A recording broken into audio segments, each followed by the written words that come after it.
ఇంకో విషయం సార్, ఇక్కడ ఆ, అమెరికా ఎట్లా శాసించగలుగుతుంది సార్ ప్రపంచాన్ని అసలు? ఎందుకంటే నిన్న మొన్న కూడా వార్తలు ఏమొచ్చినాయంటే, అమెరికా ఇజ్రాయెల్ కలిసి ఇరాన్ మీద దాడి చేస్తున్నటువంటి క్రమంలో బ్రిటన్ కావచ్చు, ఇంకొన్ని పాశ్చాత్య దేశాలు, అభివృద్ధి చెందిన దేశాలు ఏవైతే ఉన్నాయో, మేము కూడా అమెరికాకు సపోర్ట్ చేస్తాం, మేము అమెరికాకు మద్దతుగా నిలబడతామని చెప్పేసి వాళ్ళు చెప్తున్నారు. అంటే ఇరాన్కు మద్దతుగా నిలబడడానికి కూడా వాళ్ళు ఆలోచన చేస్తూ ఉన్నారు. లేదంటే ఎవరైతే మద్దతుగా నిలబడతారో వాళ్ళని కూడా రేపు అమెరికా శత్రు దేశంగా పరిగణించే అవకాశం ఉందా అంటే ఏం చెప్తారు సార్? మంచి ప్రశ్న అడిగారు. యాక్చువల్గా ఏంటంటే 1990s వరకు ప్రపంచం అంతా కూడా బైపోలార్ వరల్డ్గా ఉండేది. అంటే రష్యాకు సంబంధించిన ఒక డామినేటింగ్ వరల్డ్ ఉండేది, సోషలిస్ట్ వరల్డ్, ఓకే. యుఎస్ఎస్ఆర్. దాన్ని మనం ఏమన్నామంటే రష్యాకు సంబంధించిన సోషలిస్ట్ వరల్డ్గా మనం గుర్తుపట్టాము. రెండోది అమెరికా ఆధిపత్యంలో ఉన్న పెట్టుబడిదారు దేశాలు. గమ్మత్ ఏంటంటే యుఎస్ఎస్ఆర్ కొలాప్స్ అయిపోయింది. యుద్ధం చేయకుండానే శత్రువు సూసైడ్ చేసుకొని చనిపోయాడు, కమ్యూనిజం పోయింది. అప్పుడు ప్రపంచం అంతా కూడా బైపోలార్ సిస్టమ్ నుంచి యూనిపోలార్ సిస్టంలోకి వచ్చింది. మీరు డంకెల్ నిబంధనలను ఒక రూపొందించారు, డబ్ల్యూటీఓ వచ్చింది. డబ్ల్యూటీఓలో 2001 నుంచి డబ్ల్యూటీఓలో భారతదేశం కూడా జాయిన్ అయిపోయింది. అప్పుడు ప్రపంచంలో మారకం అంతా కూడా డాలర్ కేంద్రంగా జరగాలని ఒక కండిషన్స్ పెట్టారు. ప్రపంచంలో ఆల్మోస్ట్ అన్ని దేశాలు దాన్ని యాక్సెప్ట్ చేశాయి. కానీ ఎకానమీ యొక్క కీ అంటే ఇప్పుడు మన పెద్ద ఇల్లు ఉంటుంది, కానీ దానికి డోర్ చిన్నగా ఉంటుంది, తాళం మరింత చిన్నగా ఉంటుంది, కానీ దాని తాళం చేయి ఉంటుంది. ఎంత పెద్ద ఇల్లు ఉన్నా కూడా తాళం చేయి అనేది ఆ ఇంటిని మొత్తం భద్రత ఇస్తుంది. అట్లాగే డాలర్ అనేది అమెరికా వ్యవస్థకు పూర్తిగా భద్రత ఇచ్చే విషయం. ఈరోజు అమెరికాతో కనుక గొడవ పెట్టుకుంటే ఫస్ట్ ఆర్థిక ఆంక్షలను ఫేస్ చేయడం సాధ్యం కాదు. అట్లాగే వెనుజులా కూడా అమెరికా లొంగిపోయిన దానికి కారణం అదే. ఈరోజు ఇరాన్ కూడా ఈరోజు సంక్షోభంలో కూరుకుపోవడానికి కూడా కారణం ఏంటంటే అమెరికా ఆంక్షలు పెడుతుంది. ఆంక్షలు ఏం చేస్తుందంటే అమెరికా ఏ దేశాన్ని టార్గెట్ చేస్తుందో అక్కడి నుంచి ఎగుమతులు దిగుమతులు నిలిపేస్తుంది. మారకం డాలర్లను ఒప్పుకున్నప్పుడు ఏమవుతుంది, ఆటోమేటిక్గా ఎగుమతులు దిగుమతులు జరగవు. అప్పుడు ఆ దేశం ఆర్థికంగా మెల్లమెల్లగా సింక్ అవుతుంది.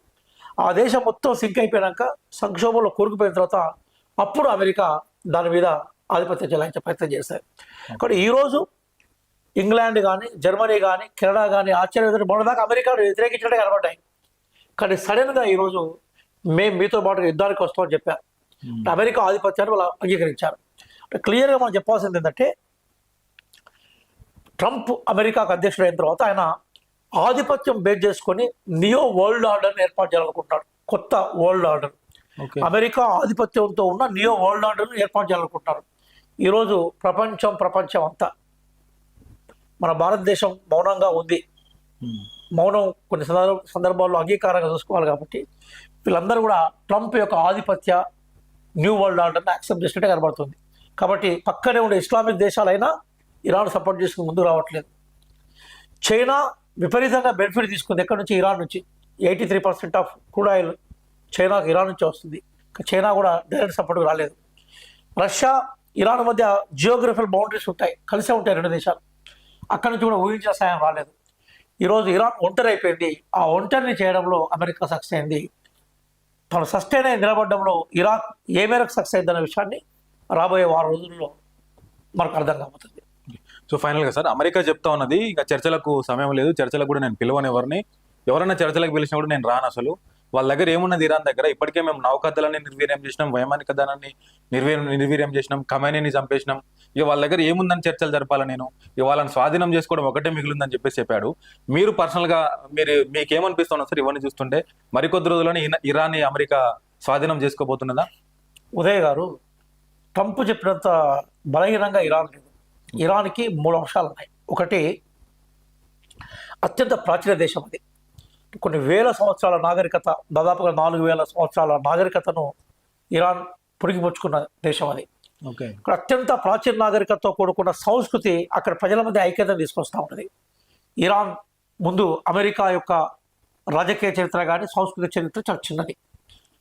రెండవ అంశం ఏంటంటే ఇరాన్ అనేది జియోగ్రఫికల్గా చాలా బలమైన లొకేషన్లో ఉంది. మనం చిన్నప్పుడు చదువుతుంటాం సోషల్ స్టడీస్లో, ఉనికి అమెరికా, ఎగ్జిస్టెన్స్ అనే పదాలు చూస్తుంటాం. అమెరికా అంటే దాని ఉనికి ఎక్కడుందనేది.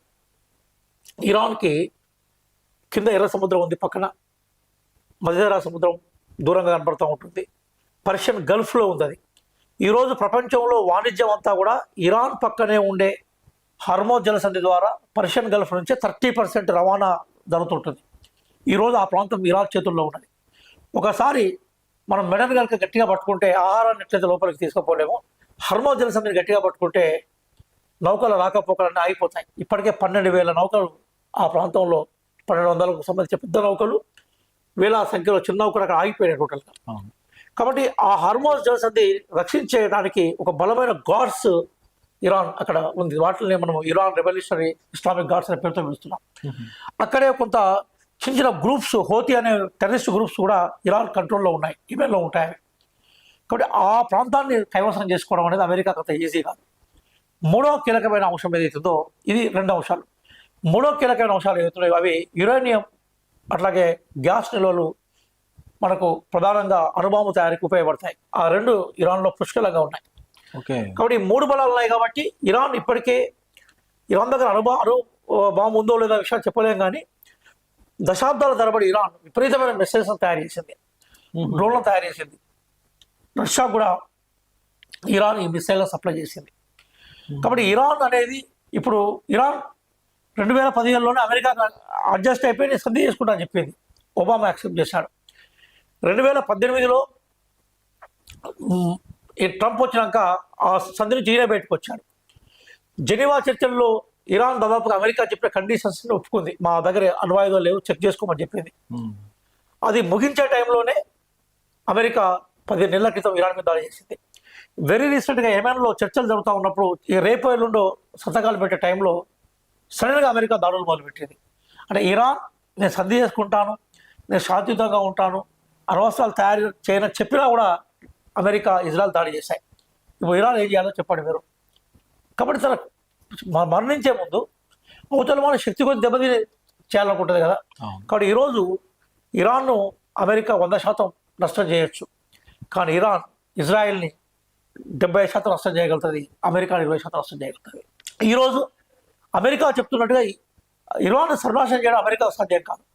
ఇరాన్ అమెరికాను చాలా వరకు నష్టపరిచే అవకాశం, ఎందుకంటే ఇప్పటికీ డ్రోన్లు, ఇప్పటికీ బేసికల్గా వాళ్ళ దగ్గర మిసైల్స్ ఉన్నాయి. అందుకోసమే గత 48 గంటల నుంచి నెతాన్యూ ఎక్కడ అనే క్వశ్చన్ మార్క్ వస్తున్నది. నెతాన్యూ ఎక్కడ అంటే దొరికితే వాళ్ళ నెతాన్యూ భవనం మీద దాడి చేసే మిసైల్స్ ఉన్నాయి కదా, దాడి చేసింది, నెతాన్యూ తప్పించుకొని పోయినాడు. కాబట్టి ఉదయ్ గారు మనం గుర్తుపెట్టుకోవాల్సిన విషయం ఏంటంటే ఆధునిక యుగంలో సంపూర్ణ విజయాలు ఉండవు, సంపూర్ణ అపజయాలు ఉండవు. అందుకోసమే ఈరోజు ఆఫ్ఘనిస్తాన్లో తాలిబాన్లను పూర్తిగా అణిచేసిన మళ్ళీ లేచి బయటకు వచ్చారు. అది దుర్మార్గ పరిపాలన, అమెరికా పెంచిపోసేది తాలిబాన్. వియత్నాంలో జయించే వరకు పోయి ప్రజలు తిరగబడేసరికి అమెరికా వెనక్కి వచ్చింది. కానీ ప్రపంచంలో ఉక్రెయిన్, రష్యా మీద ఇంకా యుద్ధం జరుగుతున్నది. కోసం ఇప్పుడు యుద్ధంలో సంపూర్ణ విజేతలు ఉండరు, సంపూర్ణ పరాజితులు ఉండరు. యుద్ధం కొనసాగుతుంది, నష్టం అన్ని వైపులా ఉంటుంది. కానీ ఆ నష్టాన్ని చవి చూసే క్రమంలో ఒకరు ఎక్కువ ఉండొచ్చు, ఇంకోటి తక్కువ ఉండొచ్చు. ఒక విషయం కీలకమైందంటే భారతదేశానికి ఈ యుద్ధం వల్ల జరిగే నష్టం ఏంటనే విషయాన్ని మనం చెక్ చేసుకోవాలి. నెంబర్ 1 ఏంటంటే నిజానికి ఒకప్పుడు సాంప్రదాయకంగా ఇరాన్కి భారతదేశానికి మధ్య మిత్రత్వం ఉండేది. మొన్న వరకు కూడా పెట్రోల్, ఆయిల్ వాళ్ళే మనకి ఇచ్చారు. దాంతో మన దగ్గర పెట్రోల్ మనం ఈజీగా ఇవ్వగలిగాం. చౌ బహార్ అనే ప్లేస్లో, అంటే ఈ పర్షియన్ గల్ఫ్లో ప్లేస్లో మనం ఆల్రెడీ ఆయిల్ రిఫైనరీకి సంబంధించిన ఒక స్టేషన్ ఏర్పాటు చేసుకున్నాం. 2000 కోట్లను వెచ్చించే క్రమంలో దాదాపుగా 1000 కోట్ల వరకు దాని మీద ఖర్చు పెట్టాం. ఇప్పుడు అది ఆగిపోయింది. ఓకే.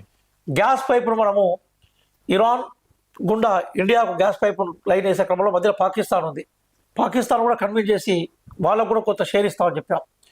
గ్యాస్కి సంబంధించిన పైప్ లైన్ నిర్మాణం ఆగిపోయింది. అలాగే రూపీకి మనకి ప్రధానంగా రియాల్కి మధ్యన వాణిజ్యం ఉండేది, ఇప్పుడు అది పడిపోయింది టోటల్గా. 4వ అంశం ఏదైతుందో మన దగ్గర నుంచి ప్రధానంగా బియ్యం, ఇక్కడ ఇరాన్లో మనంత మంచి పంటలు పండవు, బియ్యం, గోధుమలు, అట్లాగే ప్రధానంగా మనకి బాసుమతి రైస్ విపరీతంగా ఇరాన్కి వెళ్ళేది. ఇప్పుడు మన రైతులకు మంచి లాభాలు వచ్చేది, జూట్ వెళ్ళేది ఇక్కడ నుంచి. ఇప్పుడు మనం ఏదైతే ఇరాన్కు ఎగుమతి చేస్తున్నామో అవన్నీ ఆగిపోయినాయి. కాబట్టి మనం ఎగుమతులు ఆగిపోయినాయి, అక్కడ నుంచి దిగుమతులు ఆగిపోయినాయి. కాబట్టి పోనీ మనం ఇవన్నీ వదులుకొని రష్యా వైపు పోయినాం మనం పెట్రోల్ కోసం. రష్యా దగ్గర కొనొద్దని అమెరికా చెప్పింది. ఇప్పుడు ఎక్కడికి పోవాలో మనకు దారి లేదు. కాబట్టి ఈరోజు ఈ యుద్ధం 3వ ప్రపంచ యుద్ధంగా మనం భావించలేం. కానీ ఇరాన్ కాకుండా ఇజ్రాయెల్, అమెరికానే కాకుండా మొత్తం మిగతా ప్రపంచం ఏదో వాటి మీద ప్రభావం చూసే యుద్ధంగా మాత్రం దీన్ని చూడాల్సిన అవసరం మనకుంది.